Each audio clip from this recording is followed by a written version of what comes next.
حضرت علی شیر خدا، فجر کا وقت تھا، ہاتھ میں چھڑی پکڑی تھی، 63 سال عمر مبارک تھی، کوفے کی جامع مسجد میں نماز پڑھانے آ رہے ہیں، ہر دروازے پہ دستک دیتے، اٹھو الصلاۃ خیر من النوم۔ رستے میں حضرت علی لوگوں کو جگاتے جگاتے آئے، جب مسجد کوفہ میں پہنچے تو ایک بدبخت خنجر چھپائے کھڑا تھا، اس نے حضرت علی رضی اللہ تعالیٰ عنہ کو خنجر مارا، وہ دوستانہ جو 10 سال کی عمر میں شروع ہوا تھا۔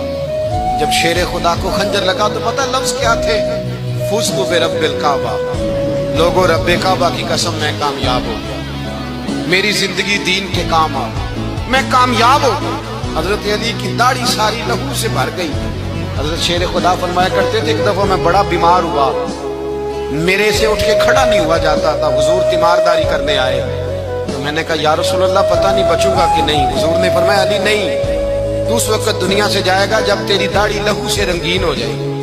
شیر خدا کہتے ہیں جب زخم لگا تو میں نے نیچے جھکا کر دیکھا تو داڑھی لہو سے بھری ہوئی ہے، میں نے کہا بس وہی کامیاب ہو گیا۔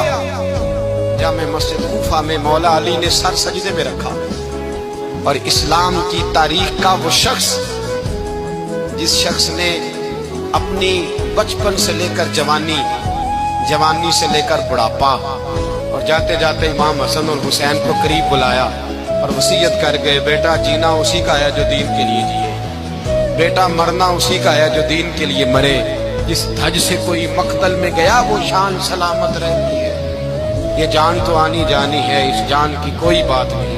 حضرت شیر خدا کرم اللہ تعالی وجہ الکریم خاتم الخلفاء تھے، ان پر خلافت اسلامیہ ختم ہوئی۔